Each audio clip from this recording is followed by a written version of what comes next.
Satu hari, tokoh besar bernama Imam Hasan Al-Basri tengah berjalan di pasar kota Basrah.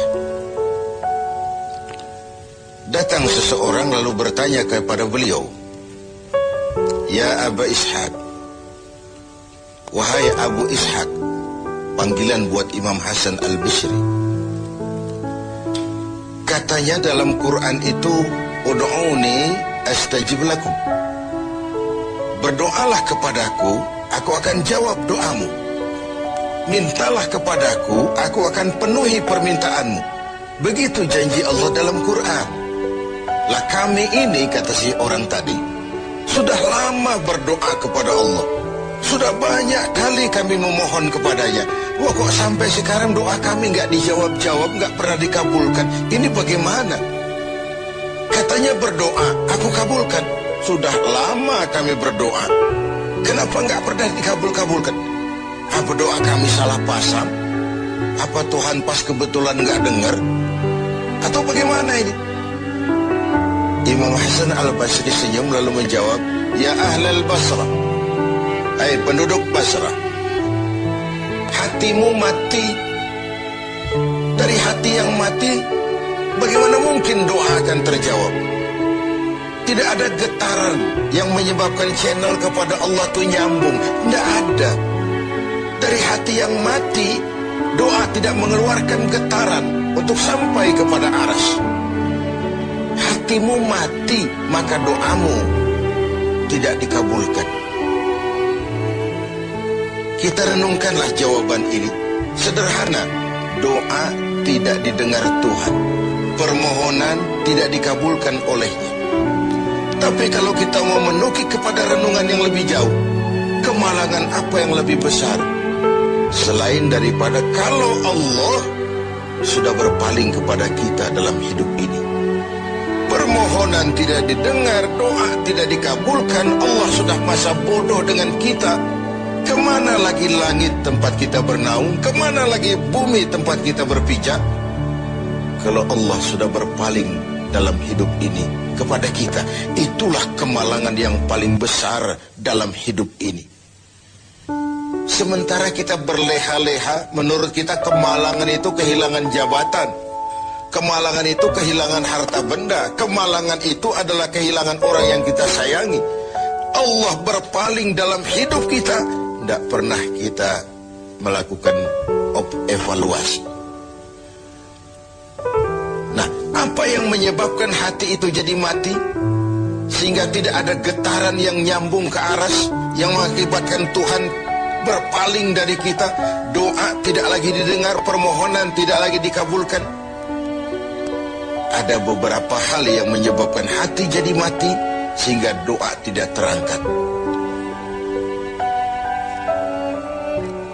Imam Hasan Al-Basri menjelaskan beberapa faktor yang menyebabkan hati menjadi mati. Tidak ada lagi getaran yang mengantarkan doa ke aras, sehingga Tuhan pun berpaling. Yang pertama, kata beliau, "Araftumullaha wa lam tu'tuhu haqqah." Kamu kenal Allah, tapi haknya untuk disembah, kewajibanmu untuk menyembah, tidak pernah kamu laksanakan. Bagaimana hati tidak jadi mati? Kenal. Siapa pencipta alam semesta? Allah. Siapa pencipta lautan, gunung, sungai? Allah. Siapa pencipta langit dan bumi? Allah. Siapa pengatur segala-galanya? Allah. Salat apa tidak? Tergantung kebutuhan.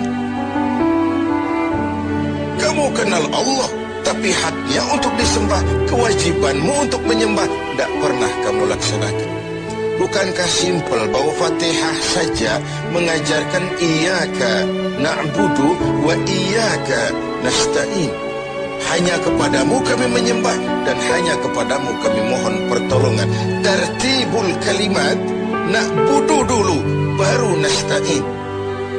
Kalau na'budu terlaksana, nasta'innya pasti top chair. Hanya kepadamu kami menyembah, hanya kepadamu kami mohon pertolongan. Kalau ibadah beres, pertolongan pasti datang. Doa didengar, permohonan dikabulkan, munajat pun diterima. Kenapa? Nak budunya beres, maka nasta'innya nikmat. Tidak diajarkan kita iyyaka nasta'in wa iyyaka na'budu, tapi na'budu dulu, baru kemudian nasta'in. Kalau hati tidak mau mati, janganlah pengenalan kita kepada Allah tidak diiringi dengan pendekatan kita. Baca surat itu siang malam. Kita ceritakan kepada orang, saya dikirimi surat oleh orang yang sangat saya kagumi. Tapi perintah yang ada dalam surat itu tidak pernah kita laksanakan. Saya percaya betul yang kirim surat mesti marah. Kau baca itu penting supaya kau ngerti apa isinya. Tapi setelah kau ngerti, mau ia laksanakan.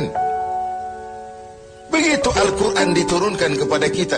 Kamu baca Al-Quran, tapi isinya tidak pernah kamu amalkan. Bagaimana hati tidak akan menjadi mati karenanya? Pemirsa TV7 yang berbahagia. Yang ketiga, penyebab hati itu menjadi mati. Akaltum ni'mata rabbikum walam tashkurulah. Kamu makan nikmat Tuhanmu, tidak pernah kamu bersyukur kepadanya. Ikan Tuhan di laut itu tiap hari diciduki, tapi Tuhannya diabaikan. Tidak pernah sesaat pun dalam hidup ini nikmat Allah pernah berhenti. Sejak kita bangun tidur sampai kita tidur kembali, bahkan tidur itu sendiri. Dari sekian nikmat yang kita tidak akan pernah sanggup menghitungnya, Tuhan cuma minta syukuri nikmat itu. Kalau kau syukuri, aku tambah. Kalau kau ingkar, azabku itu pedih. Tiap hari kau makan nikmat Tuhanmu, akaltum nikmata rabbikum. Kau makan nikmat dari Tuhanmu, walam tashkurulah, tapi kepadanya kamu tidak pernah bersyukur. Baik syukur dalam bentuk ucapan, lebih-lebih syukur dalam bentuk perbuatan. Karena kalau syukur ucapan semua bisa. Alhamdulillah, terima kasih Tuhan, puji syukur, terima kasih Tuhan. Tapi perbuatannya sering tidak sinkron dengan ucapannya. Kalau saya diberikan harta oleh Allah, mulut saya tidak pernah berhenti. Alhamdulillah Tuhan, terima kasih dikasih harta. Tapi pelitnya 17 setan. Rasanya orang itu baru syukur perbuatan, baru syukur ucapan, belum syukur perbuatan. Karena syukur perbuatan artinya mempergunakan suatu nikmat sesuai dengan kehendak yang memberikan nikmat itu. Allah memberikan harta kepada saya. Apa yang Allah kehendaki dengan menggunakan harta itu? Bagaimana kehendak Allah tentang penggunaan harta itu? Allah memberikan jabatan kepada saya. Apa yang Allah kehendaki dengan memberikan jabatan ini kepada saya? Mempergunakan suatu ini satu perjalanan panjang.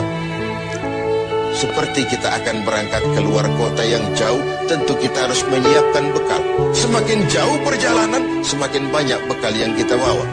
Kalau Anda akan berangkat jauh, tidak bawa bekal berangkat juga, itu kan nekat sama namanya. Sampai ke tujuan belum tentu, sengsara di jalan. Assalamualaikum warahmatullahi wabarakatuh.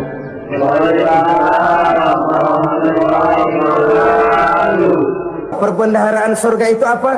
Wa kitmanul musibah, menyembunyikan kesulitan. Kadang orang takut menghadapi kesulitan, tapi makin kita merenung, hidup ini kan sebenarnya urusan. Takut sama urusan, ya jangan hidup. Tandanya orang hidup itu kalau punya urusan. Urusan melupakan problem. Problem sering menimbulkan kesulitan. Kesulitan bukan untuk ditakuti, tapi untuk diatasi dan dicarikan jalan keluarnya. Siapa sih orangnya yang gak pernah sulit-sulit? Makin tinggi status sosialnya, makin gede urusannya. Makin tinggi kualitas imannya, makin berat tingkat kesulitannya. Cuma memang yang namanya enak itu seperti pelangi. Biang lala itu nggak pernah di atas kepala kita, di atas kepala orang melulu. Lo sih enak lo, kata kita. Dia juga bilang yang enak kan lo.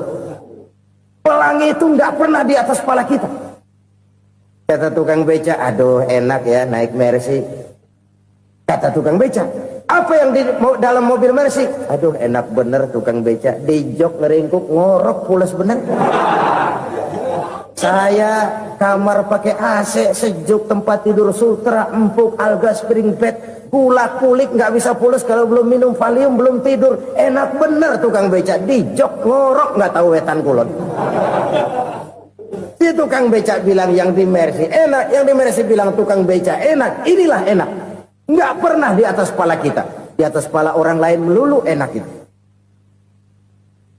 Nah, saudara-saudara, yang merupakan perbendaharaan surga itu orang yang bisa menyembunyikan kesulitan, baik pribadi ataupun rumah tangga. Nih terutama rumah tangga yang jadi soalnya. Kadang-kadang kita ini kalau senang, sebaliknya kalau senang kita diam, kalem aja, cuek. Banyak banget duit kita, bawaan diam aja udah. Malah ketemu orang takut. Tapi begitu susah, sekampung tahu. Padahal Nabi mengajarkan perbendaharaan surga itu menyembunyikan musibah, menyembunyikan kesulitan. Kalau enak, cerita sama orang-orang. Kalau nggak enak, rasain sendiri, tekan sendiri, atasin sendiri. Kita kan sebaliknya.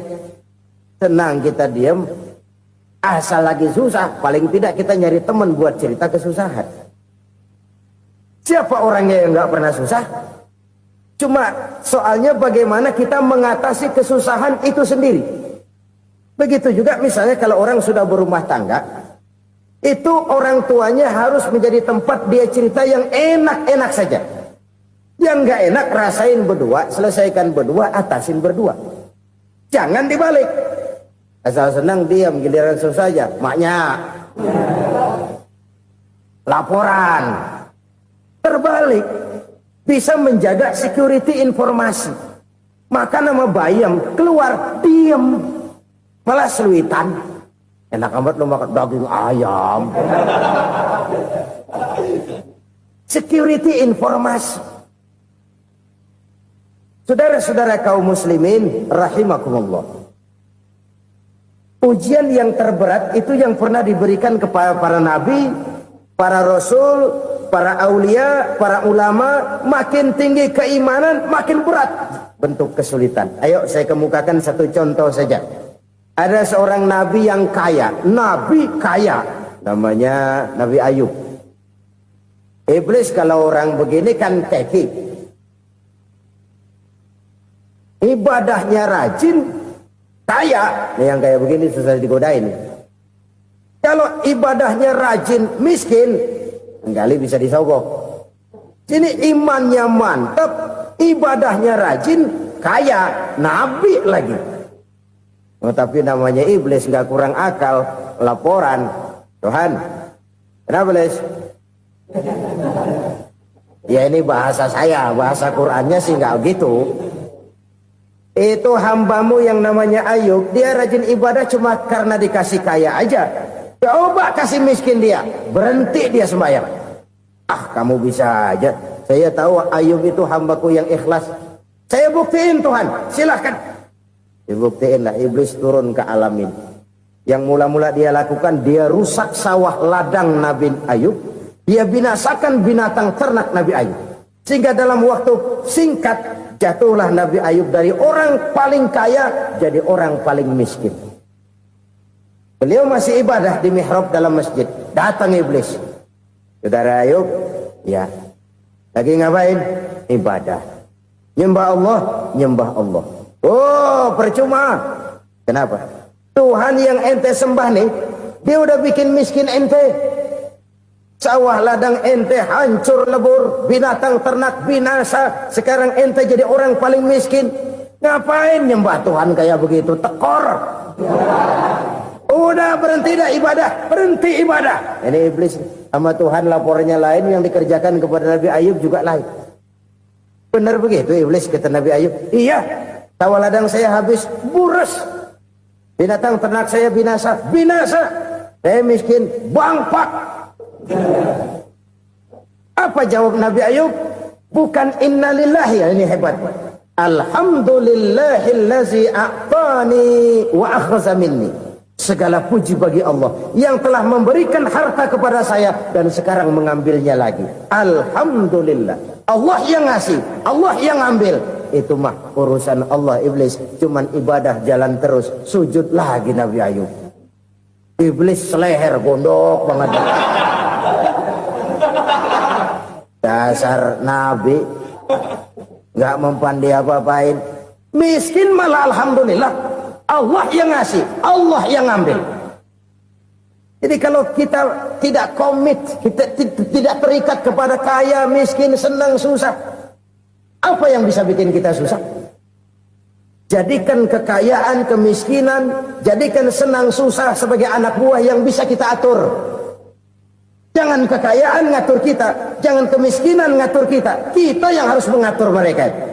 Senang, susah, kaya, miskin, bahagia, sengsara, jadikan itu anak buah yang bisa kita atur.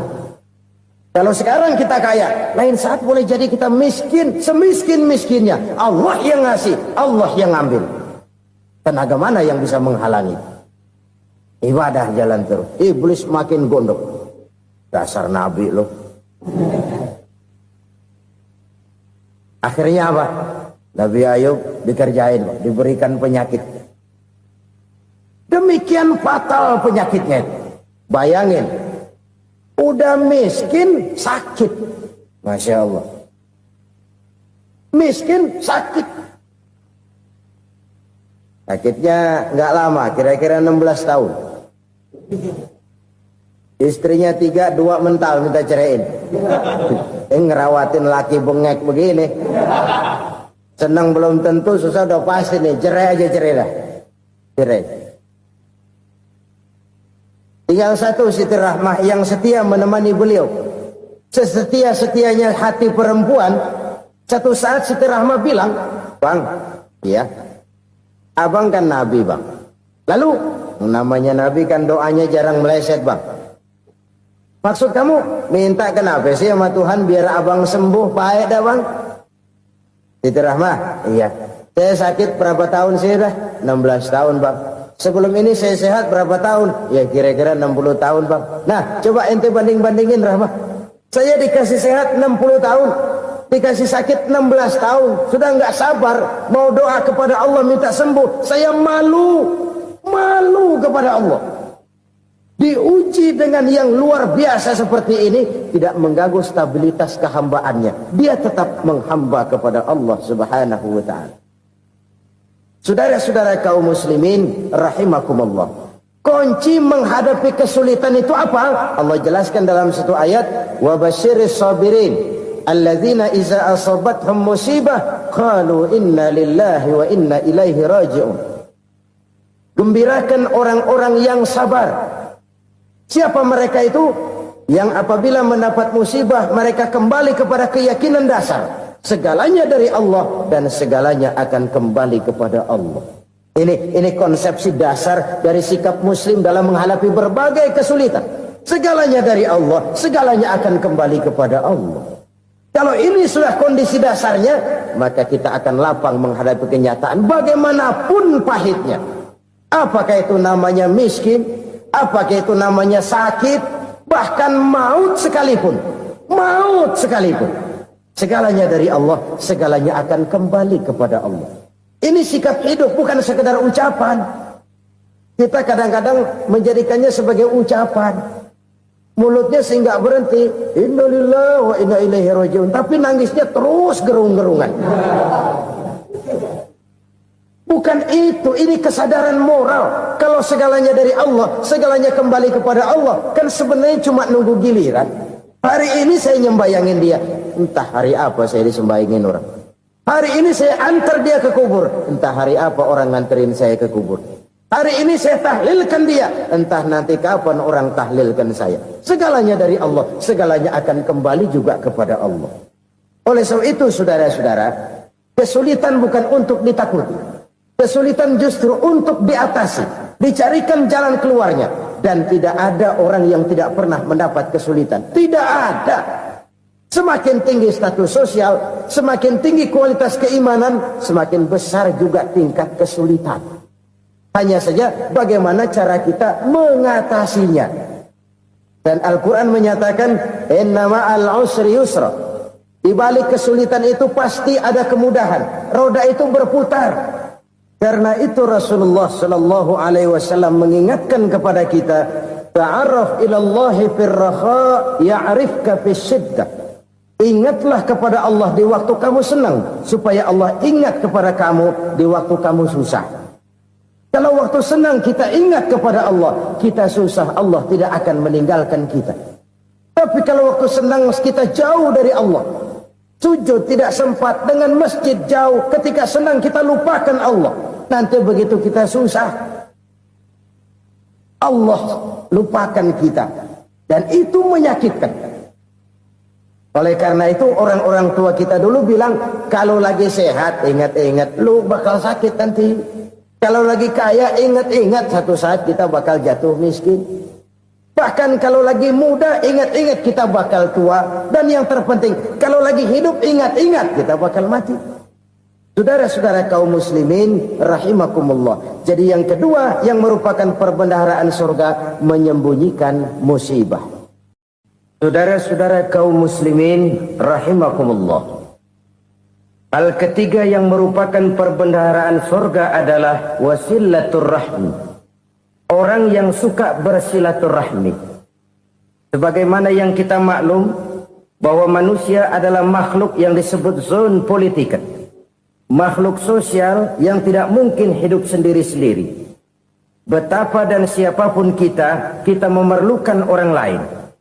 Bodoh betul manusia kalau tinggal di tengah masyarakat tapi tidak mau bermasyarakat. Merasa hebat sendiri, pinter sendiri, gagah sendiri, kaya sendiri. Mungkin kalau mati juga ngubur sendiri. Jangankan kita di sini, di sorga saja Nabi Adam waktu sendirian bengong melulu, mondar mandir. Allah tegur dam sepi dam. Ya ini kalau bahasa saya. Iya Tuhan, sepi ini nggak ada coret-coretan pisan ini. Diciptakan Siti Hawa baru anteng Nabi Adam. Itu di surga. Cobalah. Umpamanya saudara tinggal di Jakarta nih. Kayak bener. Apaan aja di Jakarta punya saudara dah. Jembatan Semanggi ambil. Monas buntel bawa pulang. Hotel-hotel ambil semua. Cuman tinggal di Jakarta sendirian, apa enaknya? Betapa dan siapapun kita perlu orang lain.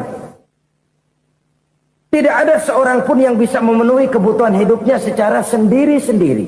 Nah, Islam telah menyelamatkan manusia dari ras diskriminasi, mengikat manusia dengan persaudaraan yang berlandaskan kepada akidah. Karena itu dianjurkan bersilaturahmi. Bahkan Nabi menyatakan, man arada ayyubsata lahu fi rizqihi wa yunsa'a fi atharihi falyasil rahimah. Siapa yang kepengen diluaskan rezekinya dan dipanjangkan usianya, banyaklah ia bersilaturahmi. Siapa yang kepengen dimudahkan rezekinya, hendaknya ia banyak bersilaturahmi. Kalau banyak teman, kesulitan kan paling tidak ada tempat cerita. Udah susah, sendirian kita pikirin diri, nggak ada tempat tukar pikiran. Cepet banget sama bengek. Dilawan sendiri. Nah, secara makro kita bisa berkata, tidak mungkin ada kemenangan kalau tidak ada kekuatan. Tidak ada kekuatan kalau tidak ada kesatuan dan persatuan. Tidak mungkin ada kesatuan dan persatuan tanpa semangat silaturahmi. Kalau umat Islam mau menang, dia harus kuat. Kalau umat Islam mau kuat, dia harus bersatu. Kalau umat Islam mau bersatu, dia harus membudayakan silaturahmi ini. Bahkan sampai-sampai kata Nabi, kalau bisa cari nilai tambah. Apa? Silman koto'ak. Bersilaturahmilah kau kepada orang yang marah denganmu. Masya Allah, indahnya ajaran agama kita. Orang yang marah pun kepada kita, kata Nabi, kalau bisa bersilaturahmilah kepadanya, kepada orang yang marah itu. Di situ nilai tambah. Cuman jujur nih hadis, ngucapinnya gampang, ngamalinnya yang berat banget. Orang marah sama kita, kita disuruh silaturahmi. Ada apa malu? Lu marah, ada gue marahan lagi. Tunggu pikirin. Saudara-saudara kaum muslimin rahimakumullah. Tapi ini yang diajarkan, bahkan ini yang dicontohkan oleh baginda Rasul. Bagaimana begitu mudah? Misalnya satu saat Abu Jahal ini ngatur strategi bagaimana bikin Muhammad celaka. Dia gali lubang di depan tempat tidurnya. Dia tutupin daun korma.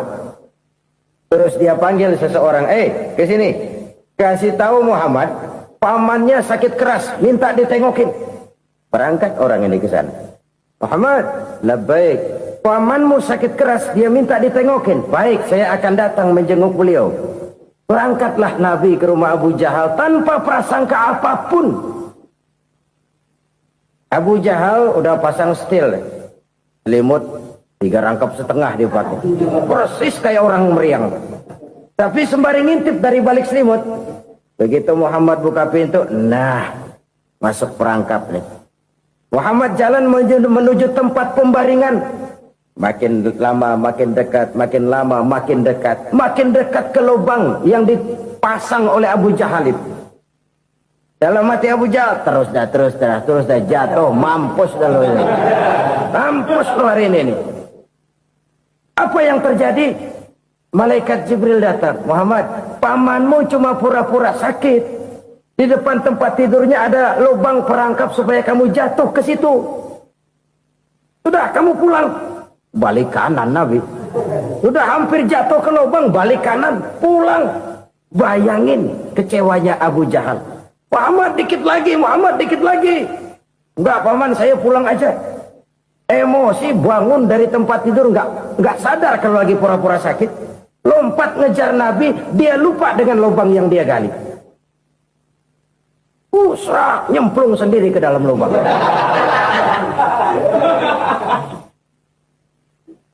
Nabi terus berlalu. Ini terjadi keanehan. Jatuh ke lubang yang dia gali itu sebenarnya nggak terlalu dalam ya, antara 3-4 meteran lah. Tolong saya jatuh ke lubang ini. Datanglah pelayan-pelayannya itu. Angkat saya dari sini. Ngulurin tambang. Satu gulung, belum juga nyampe itu tambang. Kurang, beli lagi ke warung.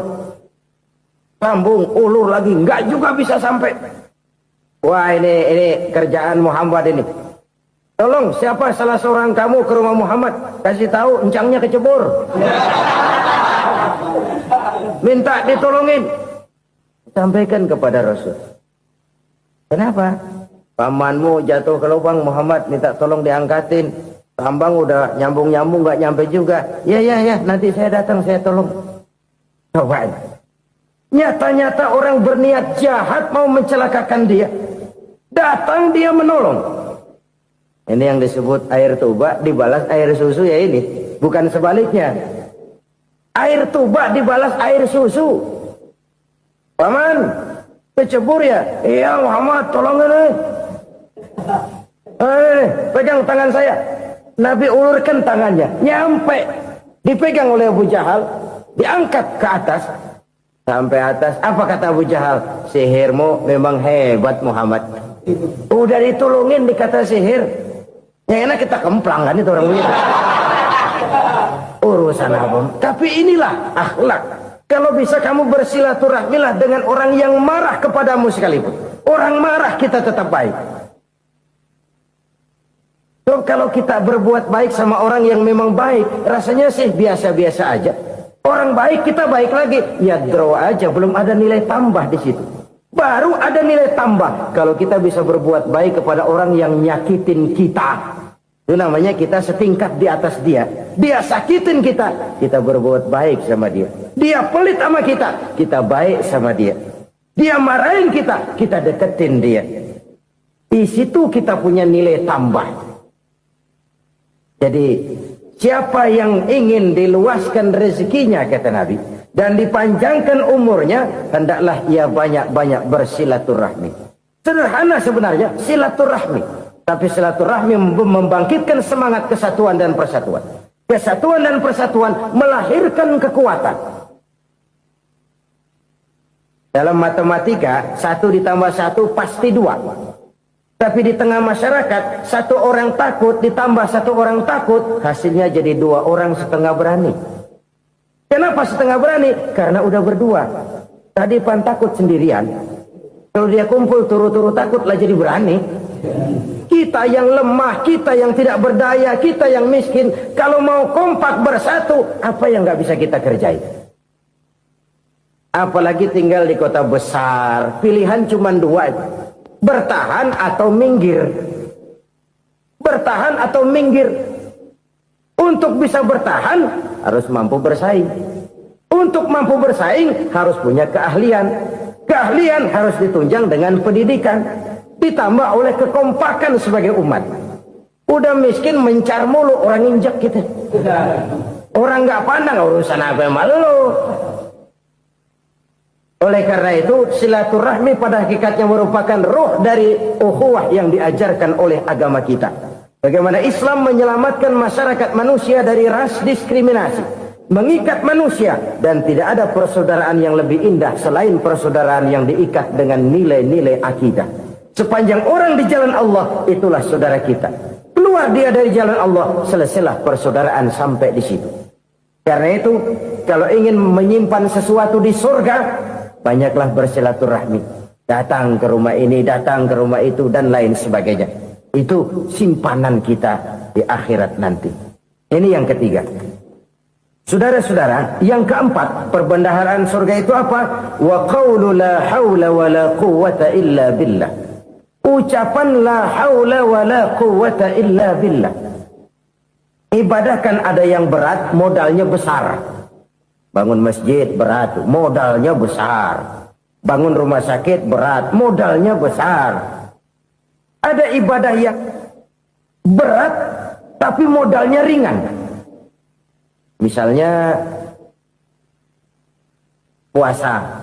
Puasa itu berat, mengendalikan nafsu. Kalau sekedar nggak makan nggak minum sih enteng, mengendalikan nafsu itu jihad terbesar. Tapi kan modalnya ringan, cuma niat saja. Ini ibadah berat, modalnya ringan. Ada ibadah yang ringan, modalnya juga enteng. Seperti termasuk ucapan la haula wa la quwwata illa billah. Tanpa sadar, la haula wa la quwwata illa billah. Nyelengin tuh di surga. Nyelengin, kita nggak terasa. Nyelengin simpanan akhirat. La haula wa la quwwata illa billah. Nyimpan lagi. Kaget. La haula wa la quwwata illa billah. Nyimpan lagi. Banyak simpanan. Walaupun sebenarnya yang dimaksud di sini adalah kesadaran batin. Bahwa tidak ada daya dan kekuatan kecuali Allah. Itu intinya. Kita memulai pekerjaan disunahkan baca bismillah. Kan begitu. Apa itu? Kesadaran moral. Bahwa ini saya bisa kerjakan. Saya kerjakan ini dengan menyebut nama Allah. Kenapa? Kalau Allah tidak memberikan daya dan kekuatan, mana mampu saya kerjakan ini. Maka saya kerjakan ini dengan menyebut nama Allah. Bismillah. Kesadaran moral. Manusia hanya wajib berusaha, tapi nggak pernah wajib berhasil.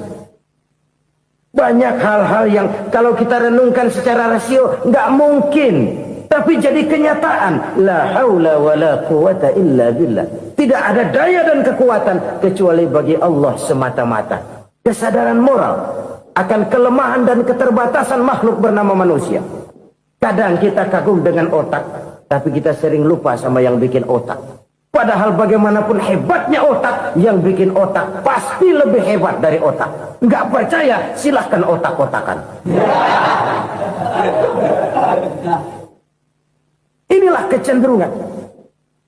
Kita kagum dengan pesawat-pesawat mutakhir, bukan main, besi gede banget terbang itu. Alangkah hebatnya. Lalu apa yang bikin otak tidak lebih hebat dari itu semua? Kita puji laut. Apa yang bikin laut tidak lebih hebat dari laut itu? La haula wa la quwwata illa billah. Tidak ada daya dan kekuatan kecuali Allah. Apa yang bisa kita lakukan? Kalau tidak karena daya dan kemampuan yang diberikan oleh Allah kepada kita. Lahirlah sikap tawadu, rendah hati. Tidak melonjak menjadi angkuh dan sombong. Sadar akan kelemahan dan keterbatasan diri.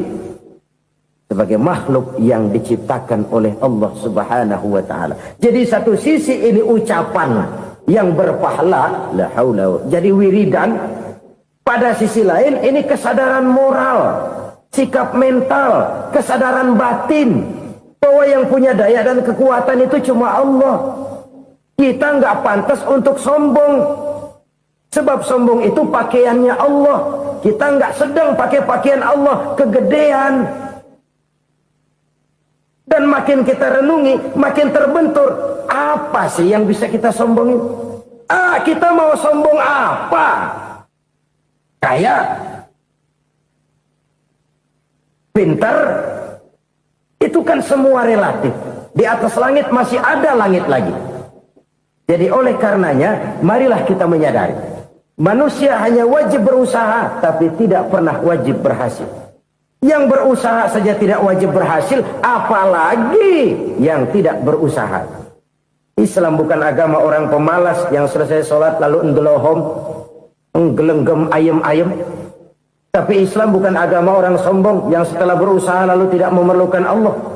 Kita bisa saja bikin proyeksi, tahun sekian kita bakal panen besar menurut perhitungan otak.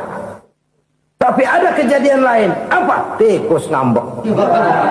Habis itu dimakanin tikus, panen gagal. Proyeksi rasional gagal oleh tikus-tikus yang ngambek itu. Bisa saja terjadi. Tahun depan kita panen besar, urung. Kenapa? Musim panas panjang. Dan sekarang ini koran-koran bikin berita musim mengalami penyelewengan. Bukan cuma manusia yang nyeleweng sekarang. Musim pakai nyeleweng. Mestinya kan musim hujan udah selesai. Masih hujan-hujan juga. Musim. Nah sekarang kita boleh bikin proyeksi. Kita bakal panen besar. Tahu-tahu musim panas panjang. Sawah retak, air kering. Cari teknokrat yang paling botak. Suruh pendekin tuh musim panas. La haula wa la quwata illa billah. Inilah kesadaran moral. Saudara, saya teringat satu saat ada seorang konglomerat. Umurnya ya kira-kira 70-an. Satu saat dia ditanya oleh wartawan, "Pak, umur Bapak berapa sih?" "Ya paling 10 tahun." 10 tahun? 10 tahun? Anak Bapak berapa orang? Satu saja? Satu. Harta Bapak berapa? Ya paling-paling bangsa 7 juta kali. 7 juta? Iya. Pak, kenapa Bapak bohongi saya? Bapak punya buku biografi. Koran-koran, majalah-majalah banyak memuat cerita riwayat hidup Bapak. Saya tahu umur Bapak 70. Kenapa bilang cuma 7 tahun? Saya tahu anak Bapak 8. Kenapa cuma bilang 1? Saya tahu harta Bapak miliaran, mungkin triliunan. Pabrik di mana-mana, bank di mana-mana. Kenapa bilang uang Bapak cuma 7 juta? Nah, kata si konglomerat tadi, kamu benar, nak, kamu benar. Umur saya kalau jumlahnya memang 70, nak. Cuman ingat-ingat saya, baru 7 tahun terakhir ini saya sujud. Baru 7 tahun terakhir ini saya berusaha dekat dengan Allah. Saya laksanakan perintahnya, saya jauhi larangannya. 7 tahun inilah rasanya yang ada nilainya di hadapan Allah. Yang 63 tahun matong, kelabu, kelem umur gue. Habis untuk maksiat, untuk munkarat. Maka ketika ditanya tadi, umur saya 7 tahun itu. Oh begitu Pak. Oh iya. Lalu anak Pak. Anak Bapak kan 8. Kenapa bilang cuma 1? Nah, kalau jumlah hitungannya memang anak saya 8. Tapi dari 8 orang ini rasanya cuma 1 nih. Yang bakal jadi buah hati, belahan jantung. Pelanjut cerita, penerus sejarah. Bakal jadi anak soleh yang akan mendoakan saya. Cuma 1 rasanya anak saya ini yang bakal jadi buah hati saya. Besar-besaran saya. Yang akan mendoakan di kubur saya. Yang akan mendoakan di akhirat saya. Yang 7 orang mana? Masya Allah, yang atu tenggeng, yang atu nyekek botol nolo, yang atu nggak karu-karuan. Makanya saya bilang 1 anak saya yang akan bisa mendoakan saya. Oh begitu Pak. Iya. Nah harta Pak, harta Bapak kan triliunan. Pabrik bapak di mana-mana. Uang bapak hampir di tiap bank-bank besar. Kenapa bilang cuma 7 juta? Betul kau nak. Harta saya kalau jumlahnya memang miliaran, triliunan mungkin. Tapi yang saya ingat baru 7 juta tuh yang saya belanjakan di jalan Allah. Saya nyumbang masjid, saya santuni yatim piatu, saya bantu pembangunan pesantren, saya bantu pembangunan rumah sakit Islam. Itu yang akan saya bawa pulang ke akhirat, yang 7 juta itu. Yang triliunan itu nanti akan diperebutkan oleh anak-anak saya sebagai waris saya. Jadi harta saya 7 juta itu yang bakal nemenin saya di akhirat, yang akan saya bawa pulang jadi teman saya. Saudara-saudara kaum muslimin, jangan-jangan orang tua itu adalah kita-kita ini. Jangan-jangan kita-kita ini adalah orang tua itu. Jangan-jangan itu potret dari diri kita masing-masing. Dari sekian umur yang diberikan Allah, berapa tahun yang ada nilainya di hadapan Allah. Dari sekian anak-anak yang merupakan amanah, berapa yang akan mendoakan kita sebagai orang tuanya menjadi anak soleh. Dari sekian banyak harta yang diberikan Allah, berapa yang akan kita bawa pulang menghadapnya nanti, yang kita belanjakan di jalan Allah. Ini sebuah potret kehidupan. Karena itu kita kembali kepada la haula wa la quwata illa billah. Kita wajib berusaha, kita wajib berikhtiar. Selebihnya segala daya dan kekuatan hanya milik Allah saja semata-mata. Satu kesadaran batin dari setiap pribadi muslim. Setelah ia berusaha dan berikhtiar, ia menyerahkannya kepada Allah Subhanahu wa ta'ala. Jadi satu sisi ini merupakan wiridan ucapan yang mengandung pahala. Pada sisi lain ini merupakan sikap batin dari seorang muslim di dalam ia menghadapi realitas kehidupan ini. Saudara-saudara kaum muslimin rahimakumullah. Kalau ini kita jadikan satu basis kehidupan, maka ini akan menyelamatkan manusia dari kemungkinan tergelincir menjadi orang yang lupa diri dan lupa darat.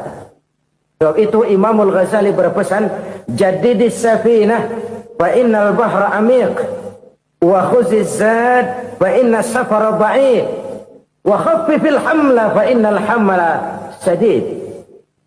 Perbarui selalu kapalmu karena lautan sangat dalam. Bawa bekal yang banyak karena perjalanan ini sangat jauh. Ringankan beban karena kebanyakan beban akan menyakitkan. Alangkah indah kalimat ini, alangkah dalam makna yang terkandung di sana. Perbarui selalu kapalmu karena lautan sangat dalam. Apa artinya ini? Jaga mentalmu baik-baik.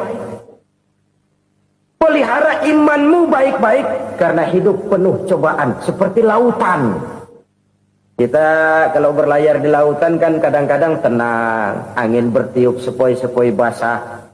Jika malam datang, bintang gemintang bertabur menghias cakrawala. Rembulan memantulkan sinarnya dengan indah. Dalam keadaan begitu berlayar enak. Tapi lain saat, ombak menggunung, halilintar menyambar, angin topan bertiup. Berapa banyak sudah saudara-saudara kita yang tenggelam di lautan dunia. Tanpa sadar bahwa dia belum sampai kepada pantai yang akan dituju. Berapa banyak sudah saudara-saudara kita yang tenggelam di lautan dunia ini tanpa sempat bangkit lagi. Dia menyangka sudah sampai kepada tujuannya. Hati-hati kapal jangan sampai bocor karena lautan sangat dalam. Iman ini jaga baik-baik karena hidup penuh dengan ujian. Wa khuziz zad fa inna safara ba'id. Bawa bekal yang banyak karena perjalanan sangat jauh. Saudara mau ke Bandung, bawa duit.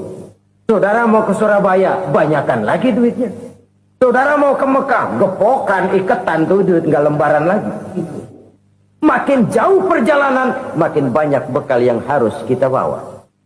Kalau saudara dari Jakarta mau ke Surabaya, kagak bawa duit berangkat juga, itu sih bukan berani namanya, nekat. Sampai Surabaya belum tentu, sengsara di jalan udah pasti. Kenapa? Nggak bawa bekal berangkat. Sama juga kita nih, misalnya belum sempat sembahyang, mati. Waduh, berani banget orang. Belum punya bekal, mati. Sengsara di jalan. Atau bekal tidak cukup. Dari Jakarta saudara mau ke Surabaya, bawa duit 500 perak. Paling jauh Cikampek nyampenya itu. Paling jauh itu. Antara jauhnya perjalanan dengan bekal yang saudara bawa tidak seimbang. Hidup ini perjalanan panjang. A walking tour. Dimulai dari alam arwah. Sebelum jasad diciptakan, roh diciptakan lebih dulu. Dari situ pindah ke alam rahim. Dari alam rahim pindah ke alam dunia. Dari alam dunia pindah ke alam barzah. Baru menuju akhirat. Satu perjalanan panjang. Kalau bekal tidak bawa, sengsara di jalan. Bawa bekal yang banyak karena perjalanan ini sangat jauh. Wa khaffifil hamla, ringankan beban karena beban itu cuma akan menyulitkan. Kalau bekal itu sih keperluan, tapi beban nggak kita perluin, cuma ngeberat-beratin. Apa ini beban? Dosa. Kecurangan, kebatilan, kesoliman, ketidakadilan, kesewenang-wenangan. Itu akan jadi beban kita di akhirat. Alangkah celakanya, perjalanan panjang, bekal tidak bawa, beban kelewat banyak. Alamat sengsara di jalan. Pahala tidak ada, dosa berlipat ganda. Na'udzubillah, summa na'udzubillah. Kalau kita rangkum nasihat Al-Ghazali dengan kisah si konglomerat tadi, kita akan mengambil kesimpulan. Pertama, bekal terbaik dalam menghadapi gejolak kehidupan ini tidak lain adalah iman. Yang kedua, pahala dan dosa. Dua hal kontroversial. Pahala adalah bekal, dosa adalah beban. Tapi kita sekarang kan tidak begitu terangsang kepada yang abstrak. Orang berlomba mencari yang konkret-konkret saja. Yang real. Kalau memang dosa, benjol dong. Kira-kira begitu. Kira-kira begitu. Persis orang Yahudi dulu. Orang Yahudi itu kan pernah minta kepada Nabi Musa. Ya Musa, lan nu'mina laka hatta narallaha jahrah. Musa, kami nggak bakal mau beriman kepada Allah kalau belum kami lihat Allah ada nongkrong di depan kami. Kalau memang Tuhan ada, taruh dong di depan kami. Mau yang konkret-konkret saja. Kalau memang dosa, benjol dong. Kalau memang pahala, berasa dong. Orang terangsang kepada yang real, yang konkret-konkret saja. Karena itu, untuk mengejar dosa, orang mau bayar. Tapi untuk mengejar pahala, walaupun tidak bayar, orang segan. Ini yang dikatakan oleh Nabi, kamu mengharapkan ke surga, tapi kamu berat melaksanakan sesuatu yang bisa membawa kamu ke surga. Kamu ingin jauh dari neraka, tapi tiap saat kamu lakukan perbuatan-perbuatan yang justru menjerumuskan kamu ke neraka. Idda'aitum an-najata minan nar wa ramaitum fiha anfusakum. Kamu ingin selamat dari neraka, tapi kamu lemparkan diri kamu ke neraka. Kamu ingin masuk surga, tapi berat sekali kamu melakukan perbuatan-perbuatan yang bisa menyampaikan kamu di surga. Saudara-saudara kaum muslimin, rahimakumullah. Jadi hal keempat yang merupakan perbendaharaan surga adalah la haula wa la quwwata illa billah. Satu sisi ini merupakan ucapan yang memperberat timbangan akhirat. Pada sisi lain ini merupakan sikap hidup seorang muslim. Kesadaran batin yang sangat dalam bahwa tidak ada daya dan kekuatan kecuali Allah. Dan itu kita simbolkan pada saat memulai pekerjaan dengan Bismillah, dengan menyebut nama Allah. Satu kesadaran moral, saya hanya bisa melakukan ini karena diberikan daya dan kekuatan oleh Allah. Lahirlah sikap tawadu, rendah hati, tidak melonjak menjadi angkuh dan sombong. Saudara-saudara, sampai sini dulu jumpa kita kali ini. Semoga 4 perbendaharaan surga ini dapat kita lakukan, yang kelak akan merupakan bekal kita di kemudian hari nanti. Amin ya rabbal alamin. Bapak-bapak, ibu-ibu, saudara-saudara kaum muslimin rahimakumullah. Di dalam kehidupan kita sebagai seorang muslim, minimal 5 kali dalam sehari semalam kita mendengar seruan untuk mendirikan solat yang disebut azan. Ada kalimat menarik di dalam kalimat azan itu, yakni seruan hayya 'alal falah, marilah menuju kepada keberuntungan, marilah meraih kemenangan. Seruan ini adalah kecenderungan dari setiap manusia, apapun warna kulitnya. Artinya, setiap orang dalam hidup selalu ingin meraih dan mencari kemenangan. Kemenangan akan melahirkan kepuasan batin, dan kepuasan batin memberikan kebahagiaan. Sedangkan kekalahan melahirkan penderitaan batin, dan penderitaan batin menjerumuskan seseorang di dalam berbagai bentuk kerugian. Jikalau inilah seruan azan, maka masalahnya ialah apa yang menyebabkan kita meraih kemenangan. Al-Quranul Karim memberikan tuntunan dan ajaran kepada kita bahwa orang-orang yang memperoleh kemenangan itu tidak lain adalah orang-orang yang bertakwa. Hanyalah mereka yang bertakwa kepada Allah Subhanahu wa ta'ala pada akhirnya akan tampil sebagai pemenang. Lalu siapa orang yang bertakwa itu? Dijelaskan dalam awal-awal Al-Baqarah, orang yang bertakwa yang akan meraih kemenangan. Pertama, alladzina yu'minuna bil ghaib, yaitu orang-orang yang beriman kepada yang gaib, percaya bahwa ada alam yang gaib, alam yang abstrak, alam yang tidak bisa dijangkau oleh salah satu daripada panca indera kita. Mereka percaya dan beriman kepada adanya malaikat, beriman kepada adanya iblis dan jin, beriman kepada adanya alam kubur, beriman kepada adanya alam mahsyar, beriman kepada adanya alam akhirat, beriman kepada adanya surga dan neraka. Beriman bukan cuma sekedar beriman dalam ucapan bibir saja, tetapi beriman yang nilai iman itu mampu mewarnai gerak dan gaya hidupnya. Iman yang meresap sampai ke tulang sumsum, kemudian memberikan dampak positif di dalam kehidupan manusia. Alam, kita tahu, adalah sesuatu yang selain Allah, dan Allah bukanlah alam. Apapun namanya selain daripada Allah, itu adalah alam. Alam pada hakikatnya terbagi menjadi dua. Ada alam syahadah, alam nyata, alam konkret, alam yang bisa dijangkau oleh salah satu indera kita. Kemudian ada alam ghaib, alam yang tidak bisa dijangkau oleh panca indera kita, alam metafisika, alam abstrak, alam yang wajib kita imani keberadaannya. Kita percaya bahwa malaikat itu ada, kita percaya kepada jin, bahwa jin itu ada, kita percaya kepada adanya iblis dan setan. Bukan percaya kepada iblis dan setannya, percaya bahwa iblis dan setan itu ada. Itu termasuk salah satu daripada sifat orang yang bertakwa kepada Allah. Saudara-saudara kaum muslimin rahimakumullah, kecenderungan pembangunan yang lebih bersifat materialistis biasanya menggeser aspek kehidupan rohani. Orang berpikir empiri, dan dalam pola pikir yang demikian, maka alam gaib tidak lagi mendapat perhatian. Aspek kehidupan yang bersifat rohaniah malah mulai ditinggalkan.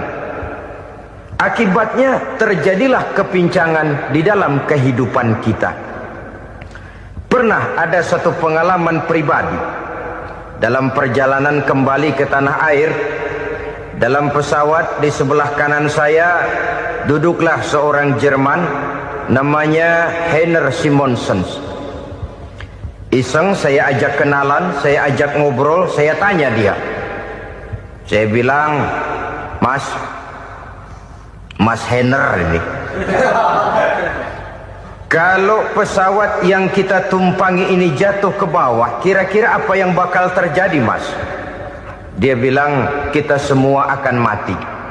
Begitu? Iya. Oke. Apa itu mati? Tanya saya. Dia bilang untuk tahu apa itu mati, kita harus tahu lebih dahulu apa itu hidup.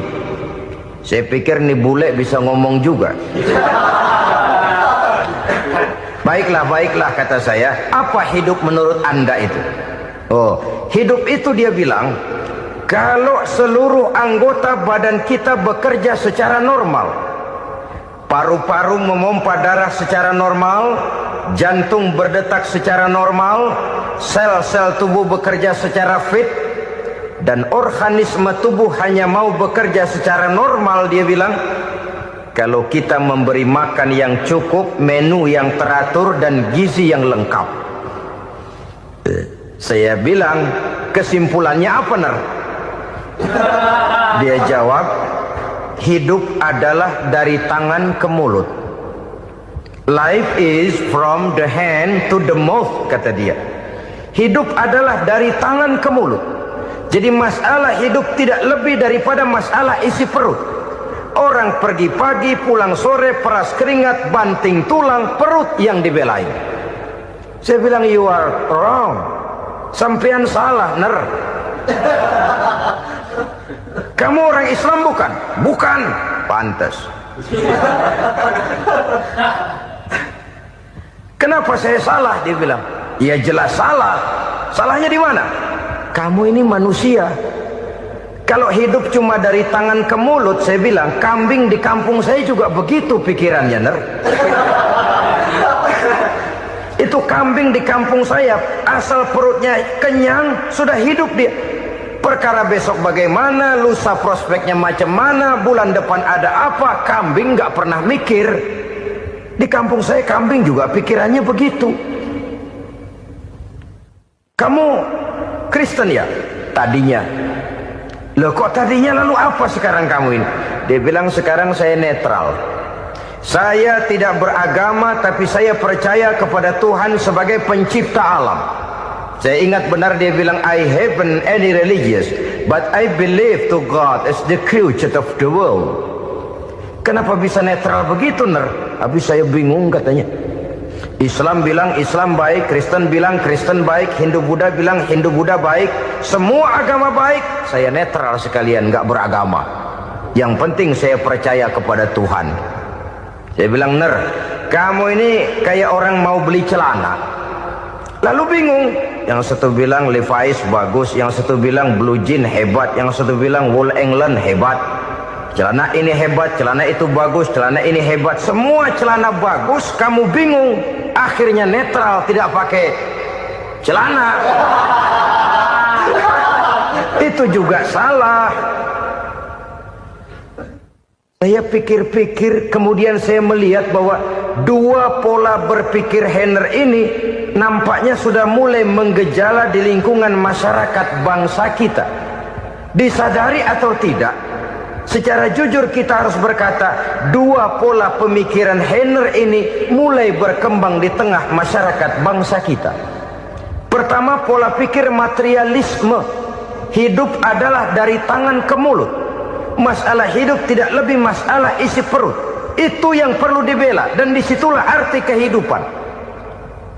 Pergi pagi, pulang sore, peras keringat, banting tulang untuk mempertahankan perut. Kalau sudah kemari cara orang berpikir, maka buat apa percaya kepada yang gaib? Untuk apa sholat? Untuk apa puasa? Untuk apa zakat? Untuk apa menghadiri majelis taklim? Tanpa kepercayaan kepada yang gaib, hidup berjalan menurut alur empiris dan materialis. Kalau sudah ke sana cara orang berpikir, biasanya orang lalu cenderung menghalalkan segala cara. Hanyalah orang yang percaya bahwa akhirat ada. Hanyalah orang yang percaya bahwa alam kubur itu ada. Hanyalah orang yang percaya bahwa malaikat itu ada, hidupnya akan lebih terarah dan terkendali. Karena kepercayaan kepada yang gaib, yang merupakan fase daripada kehidupan setelah hidup yang sekarang ini, mewarnai gerak pribadi seseorang di dalam dia melakukan kegiatan hidupnya. Pola berpikir materialisme, disadari atau tidak, mulai menggejala di lingkungan masyarakat bangsa kita. Hidup tidak lebih dari urusan tangan ke mulut, mulut ke tangan, tangan ke mulut. asal perut sudah kenyang, hiduplah sudah. Perkara bagaimana prospek hari yang akan datang, bagaimana akhirat, tidak jadi persoalan. Ini yang oleh Nabi diperingatkan, ad-dunya sijnul mu'min wa jannatul kafir. Dunia adalah penjara bagi orang beriman dan surga bagi orang kafir. Dulu di zaman Belanda hadis ini pernah disalah tafsirkan, disalah artikan, digunakan sebagai senjata untuk mengkebiri dan membuat impoten umat Islam. Sudahlah umat Islam gak usah macam-macam, kata Belanda. Dunia ini kan penjara buat orang Islam, surga buat orang kafir. Di penjara jangan bertingkah.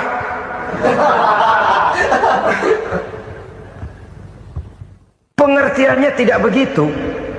Dunia adalah penjara bagi orang mukmin. Artinya dalam kehidupan dunia seorang mukmin tidak bebas memperturutkan hawa nafsunya. Di penjara hawa nafsunya itu. Sebaliknya surga bagi orang-orang kafir. Buat orang kafir surgalah dunia ini. Mereka bebas memperturutkan hawa nafsunya. Dilarang tidak terlarang, dicegah pun tidak tercegah. Mereka hidup menurut alur bisikan nafsu mereka sendiri. Kemudian bila ajal datang, maut merenggut nyawa, selesailah surganya sampai di situ. Maka bagi orang-orang yang tidak percaya kepada adanya akhirat, kepada adanya alam gaib, surganya sebatas umurnya. Sekali lagi, surganya sebatas umurnya. Bila umur selesai, ajal pun datang merenggut nyawa, selesailah sudah surganya sampai di situ. Alangkah pendeknya perjalanan orang-orang yang tidak percaya kepada alam gaib ini. Bagi kita mukmin, jikalau kita mampu memenjarakan hawa nafsu, kita bisa bahagia di dunia ini. Dan Islam memang tidak menyuruh kita sengsara di dunia. Raih dunia, kejar dunia, gapai dunia sebagai alat untuk mencapai kebahagiaan di akhirat nanti. Hidup adalah satu perjalanan panjang yang terbentang sejak kita terlahir dari alam rahim sampai kepada alam akhirat nanti. Andai kata kita gagal meraih kebahagiaan di dunia, toh kita masih punya akhirat. Tapi jangan jadi dalil yang melemahkan semangat. Biarin dah kita di dunia kebelangsak, yang penting akhirat. Akhirnya dunia benar-benar kebelangsak. Bagaimana dunia ini bisa kita raih, dan bagaimana meraih dunia untuk menunjang kepentingan akhirat nanti. Yang kedua, dari pikiran Heiner yang saya lihat menggejala di lingkungan masyarakat bangsa kita, timbulnya manusia-manusia netral. Seolah-olah Tuhan yes, agama no. Sama Tuhan percaya, agama ogah. Tuhan ngangguk, giliran agama godeng. Padahal hampir dalam setiap ayat dalam Quran, kata-kata amanu biasanya bergandeng dengan wa'amilus sholihat. Iman dan amal soleh. Ini sebagai isyarat Tuhan dan agama jangan pernah dipisah-pisah. Apabila kita bertuhan, maka kita harus beragama. Apabila kita beragama, maka agama itu harus bersumberkan dari Tuhan yang kita imani itu. Tidak mungkin kita pisah, Tuhan yes, agama no. Sama Tuhan percaya tapi agama bikin sendiri. Sembayangnya cukup bengong 2 jam madep ngulon.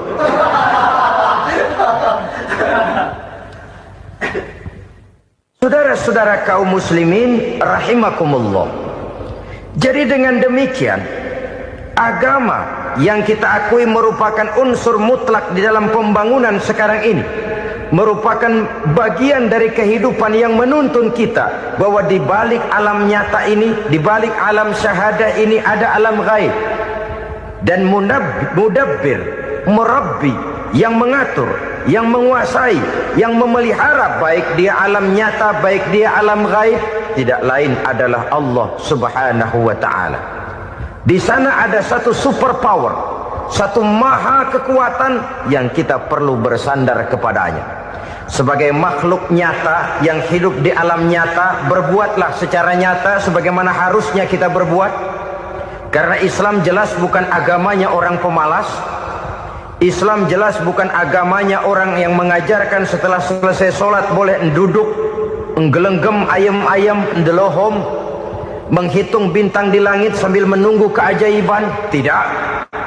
Islam adalah agama yang mengajarkan apabila sholat sudah selesai kamu kerjakan, bertebaranlah di permukaan bumi, cari karunia Tuhanmu.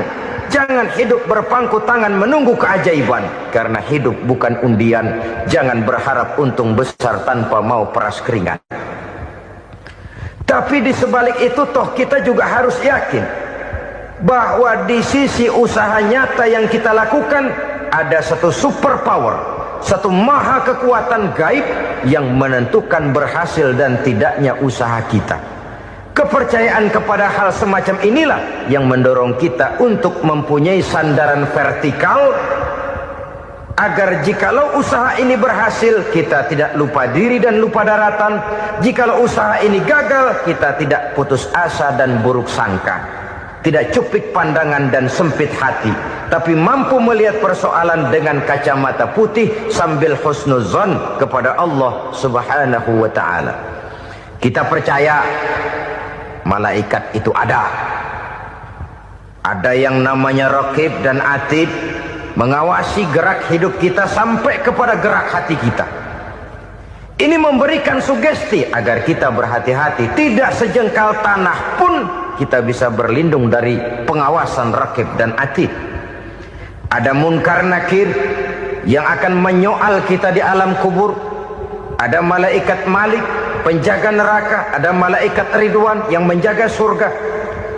Kita percaya kepada adanya jin, kita percaya kepada adanya setan, iblis. Percaya kepada adanya, bukan mempercayai si setan, si iblis lalu menjadikannya sebagai teman. Tidak. Percaya bahwa mereka itu ada dan merupakan makhluk Allah yang gaib, yang diciptakan Allah Azza wa Jalla. Kepercayaan kepada alam gaib memberikan motivasi terhadap gerak lahir manusia, sehingga dengan motivasi kepercayaan kepada yang gaib, gerak lahir jadi lebih terarah, jadi lebih terpelihara. Pernah seseorang bertanya, "Pak, apakah adanya akhirat bisa dibuktikan secara ilmiah?" Saya bilang tidak bisa, tidak bisa.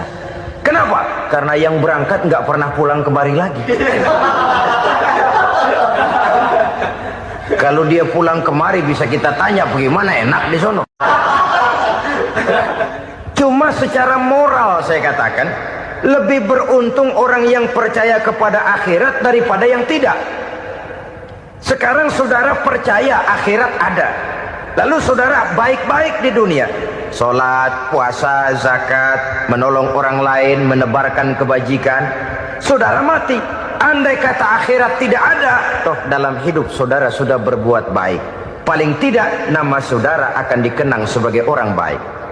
Sebaliknya, saudara percaya, kata saya, bahwa akhirat tidak ada, lalu hidup semau-maunya, tenggelam dalam maksiat dan munkarat, menentang Allah, tidak mau ruku dan sujud.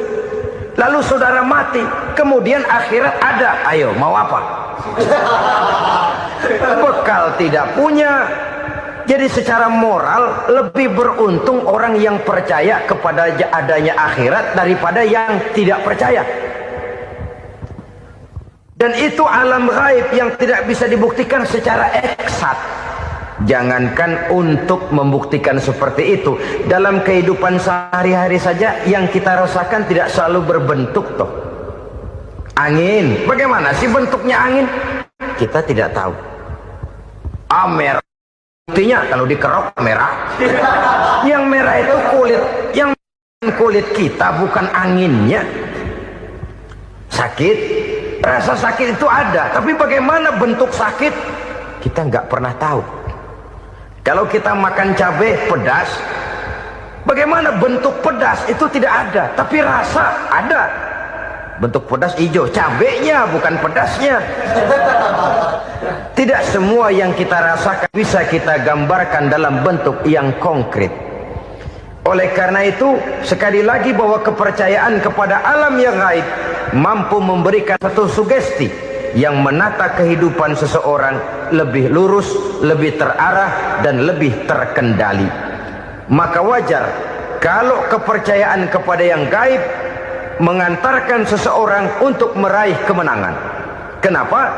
Dia percaya kepada yang gaib, bahwa akhirat ada, bahwa alam kubur ada, bahwa pertanggungan jawab itu ada. Maka dia lalu tidak hidup saenae udele dewe, itu loh. Tidak hidup menurut seleranya sendiri, terarah, teratur. Ini cirinya yang pertama. Orang bertakwa yang akan meraih kemenangan, mereka beriman, mereka percaya kepada yang gaib. Bahkan hal-hal konkret saja selalu berangkat dari yang gaib. Saudara-saudara, para remaja, para pemuda sekarang ini tidak pernah tahu toh siapa yang akan jadi teman hidup saudara. Kita bisa saja ngerancang, mentargetkan, tapi toh akhirnya yang namanya jodoh bukan kekuasaan kita. Rezeki di luar kemampuan kita. Begitu juga ajal, maut, jodoh, ajal adalah contoh-contoh konkret bahwa pada akhirnya yang gaiblah yang menentukan. Bertahun-tahun ngelancong, emang jodoh seret, nggak jadi.